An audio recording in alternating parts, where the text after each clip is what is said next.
हर एक माँ बाप का सपना होता है कि उसके बेटे पढ़ लिख कर एक सफल इंसान बन जाए, अच्छी खासी नौकरी पा जाए। इसी तरह से एक माँ बाप होते हैं जो बहुत ही गरीब होते हैं। उन माँ बाप के एक इकलौती बेटी थी जो पढ़ने लिखने में बहुत अच्छी थी, लेकिन माँ बाप अनपढ़ थे। बेटी पढ़ लिख कर नौकरी करना चाहती थी। उसके माँ बाप पूरा सपोर्ट करते हैं और बेटी को पढ़ाने लिखाने के लिए कई लोगों से कर्ज ले लेते हैं। बेटी बहुत मन लगाकर पढ़ती है, लेकिन फाइनली लास्ट में उसको नौकरी नहीं मिलता है। इधर माँ बाप कर्ज में डूब जाते हैं। जो लोग कर्ज दिए थे वो लोग इनके घर आकर इनसे कर्ज मांगने लगते हैं। लेकिन जब उनकी नजर उनकी जवान बेटी पर पड़ती है तो सभी कर्जदार इस जवान बेटी से अलग तरीके से कर्ज वसूलने की कोशिश करने लगते हैं। दोस्तों, ये कहानी बहुत ही भावनात्मक कहानी है। इसको सुनने के बाद आपको एक बहुत बड़ी सीख मिलने वाली है। तो चलिए जानते हैं सच्ची कहानी के बारे में विस्तार से। नमस्कार दोस्तों, मैं हूं संतोष। आप सभी का स्वागत करता हूं अपने इस यूट्यूब चैनल में। दोस्तों, आज की सच्ची घटना की शुरुआत होती है उत्तर प्रदेश के बलरामपुर जिला से।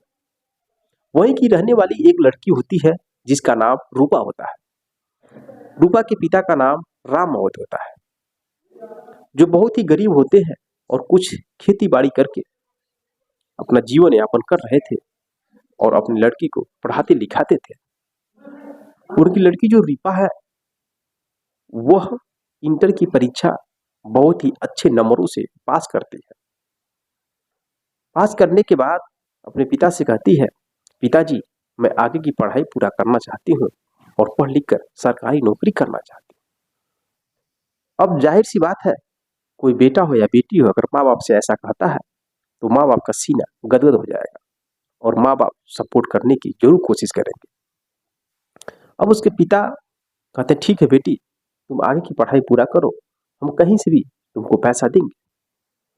अब वो एक साहूकार के पास जाते हैं, लगभग 50,000 रुपए कर्ज लेते हैं और वह कर्ज इस तौर पे लेते हैं, खेत की कागज जो है अपना उनको दे देते हैं, जैसे रेहन के तौर पे होता है।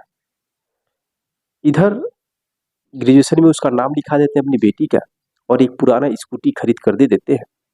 लड़की शहर की तरफ अपनी स्कूटी से जाया करती थी और बहुत ही शांतिपूर्वक पढ़ करके अपने घर आ जाया करती थी। लड़की बहुत ही अच्छी थी, बहुत खूबसूरत थी और उसका आचरण व्यवहार बहुत ही अच्छा था। अब धीरे धीरे दोस्तों 3 साल बीत जाते हैं, उसका ग्रेजुएशन फाइनल हो जाता है। उसके बाद बेटी कहती है, पिताजी मैं इलाहाबाद जाना चाहती हूँ और इलाहाबाद जाकर वहां पर सरकारी नौकरी की तैयारी करूंगी, कंपटीशन की तैयारी करूंगी और साथ में बीएड भी करूंगी। अब उसके पिता पैसे की व्यवस्था फिर करते हैं।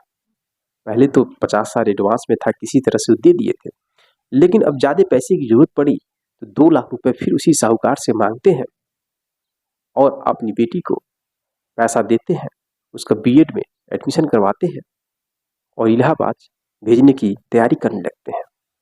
लेकिन वह सोचते हैं अपनी बेटी के बारे में, जैसे गांव में किसी न किसी लड़की का सुना जाता है कि फला की लड़की भाग गई, फला की लड़की का उस लड़के से संबंध है, ऐसी बात है, वैसी बात है, तमाम तरह की कहानियां बनती रहती हैं। अब यही बात सोच के उसके पिता सोचते हैं कि मेरी बेटी बाहर जा रही है पढ़ने के लिए, कहीं उसके साथ भी कोई अनहोनी घटना न घट जाए, कहीं उसकी संगत भी गलत लोगों के साथ न हो जाए। इस वजह से काफी परेशान रहते हैं।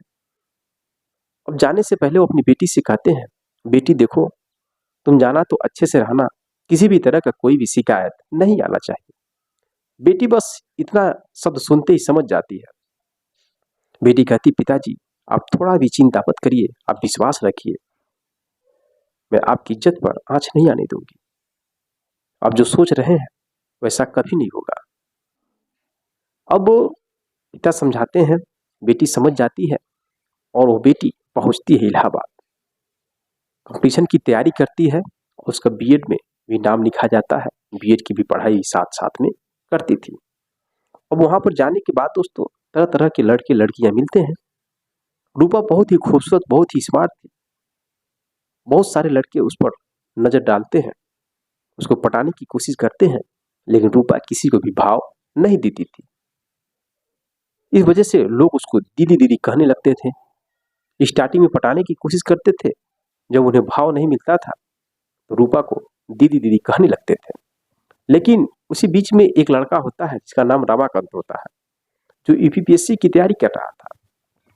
उसकी नज़र रूपा पर पड़ती है और उसके पीछे हाथ धोकर पड़ जाता है, उसे पटाने की कोशिश करता है।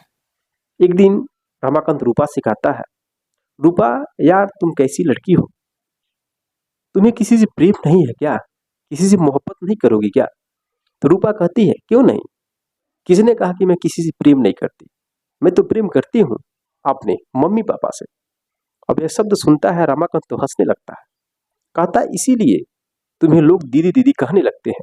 अब यह शब्द सुनकर के रूपा भी हंसने लगती है। बात इतना उस दिन होता है।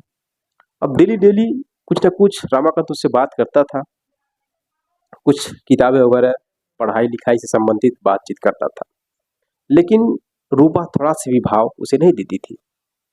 अब एक दिन रमाकांत कहता है, यार रूपा क्या तुम्हारा मन नहीं है किसी के बाहों में बैठकर प्रेम करें, प्यार भरी बातें करें?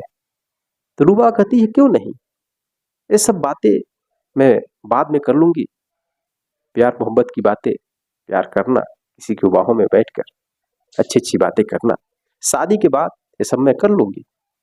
तो रमाकांत कहता है कि क्या तुम मुझे से शादी कर लो और मेरे ही बाहों में बैठ के मुझे ही प्रेम कर लो। तो रूपा कहती है कि तुम इतने बुरे भी नहीं हो, तुमसे भी मैं शादी कर सकती हूँ, लेकिन इसका परमिशन मेरे पिता और माँ है, अगर वो परमिशन दे देंगे तो मैं तुमसे शादी कर लूंगी। यह बात एक मजाक तौर पे चल रहा है, लेकिन उन दोनों के बीच कोई भी प्रेम प्रसंग कहानी कुछ नहीं स्टार्ट हुआ था।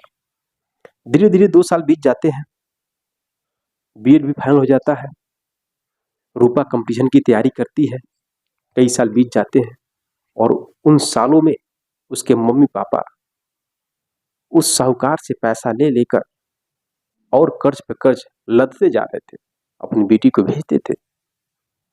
इधर लगभग 4 लाख रुपए हो गया था कर्ज। अब जो साहूकार का बेटा है वह रूपा के पिता के घर जाता है और कहता है कि चाचा जी अब बहुत ज्यादा कर्ज ले चुके हैं, आपकी बेटी नौकरी नहीं पाई, अब कहते हैं कि बेटी मेरी नौकरी पा जाएगी, कर्ज दे दूंगा। कब तक ऐसा चलेगा? आपका जो खेत है वो लगभग 3.5 लाख की है और 50,000 और अगर आप हमें दे देते तो आप कर्ज मुक्त हो जाएंगे, इसके अलावा आपके पास कोई रास्ता नहीं है, आप कहाँ से देंगे? अब उसके पिता अपनी बेटी को जब सारी बात बताते हैं, उसकी बेटी भी बहुत अफसोस करने लगती है। अब वो तो जानती थी कि नौकरी मिलना बहुत कठिन है, मैं इतना मेहनत की लेकिन नौकरी नहीं मिला, करूँ तो क्या करूँ।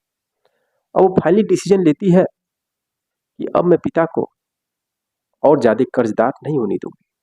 इस वजह से वो घर चली जाती है। घर आने के बाद अपने पिता को, अपनी माँ को तसल्ली देती है कि पिता मम्मी घबराइए नहीं, मैं नौकरी पा जाऊंगी। अब ऊपर के मन से उन्हें शांत कराती है। अब उसी वक्त जो साहूकार का बेटा है अजीत कुमार, वह सारा हिसाब किताब लेकर आता है और कहता उस लड़की के पिता से कि आप जो है कि खेत जो है पूरा लिख दीजिए हम लोगों के नाम और 50,000 रुपये और दे दीजिए। जैसे बेटी ये देखती है तो बेटी रोने लगती है, लेकिन बेटी को देख करके उस साहूकार का जो बेटा है उसकी गंदी नजर उसकी बेटी पे पड़ जाती है। और वो कहता है कि ऐसा है कि जो ओवर हो रहा है 50,000 रुपये, वो 50,000 रुपये अगर आपकी बेटी हमारे स्कूल में पढ़ाएगी तो पढ़ाकर हम लोग का कर्जा भर देगी।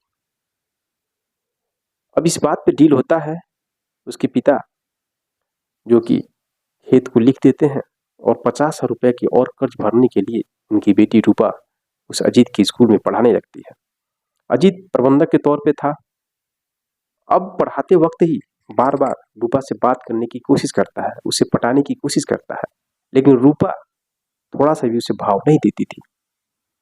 अभी एक दिन ऑफिस में ही किसी वर्क से बुलाता है छुट्टी के वक्त और उसके साथ जोर जबरदस्ती करने लगता है। तभी रूपा किसी तरह से अपनी इज्जत बचाकर वहां से भागती है और अपने घर चली जाती है और रोने लगती है। उसके मम्मी पापा पूछते हैं, बेटी क्या हुआ?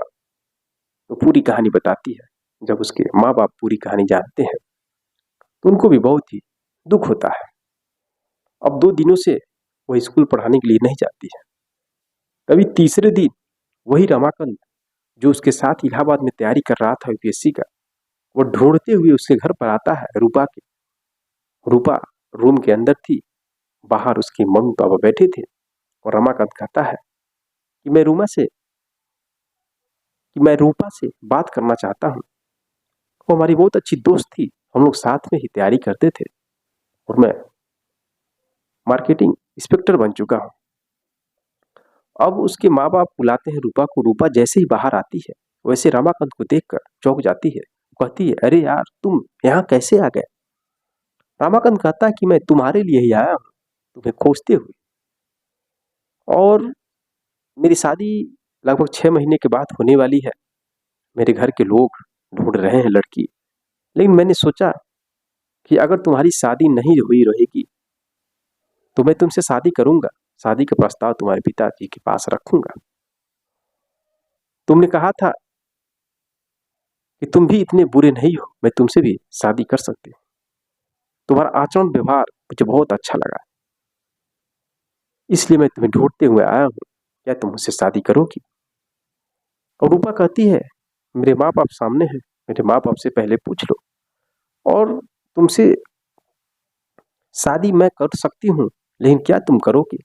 हमारे घर की हालत देख रहे हो, हम लोग गरीब हैं, एक झोपड़ी में रहने वाले इंसान हैं।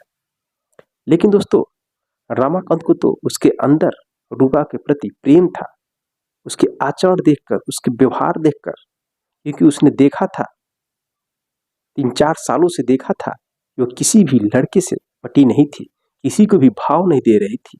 वो भी कोशिश किया, उसके बाद वो भी नहीं पटा पाया। इस वजह से उसके अंदर बहुत ही अधिक मान सम्मान था। वो जानता था कि ऐसी लड़की को पाना बहुत ही मुश्किल है। अब वो उसके मम्मी पापा से बात करता है, मम्मी पापा भी राजी हो जाते हैं। और दोस्तों, रमाकांत उस रूपा से शादी करता है। 3 मार्च 2023 को शादी होती है और बहुत ही अच्छे पति और पत्नी बनकर इस समय रह रहे हैं और उनका एक 1.5 साल का बेटा भी है। तो दोस्तों, यह रही कहानी। रूपा भले ही नौकरी नहीं पाई, लेकिन उसका आचरण व्यवहार वो किसी नौकरी से कम नहीं था, जिसकी वजह से उसका भाग्य खींचकर ऐसे जगह ले गया जो कि नौकरी पाने से कम नहीं है। तो दोस्तों, यह रही कहानी। आप क्या कहना चाहेंगे रूपा के बारे में? कमेंट बॉक्स में कमेंट जरूर करिएगा।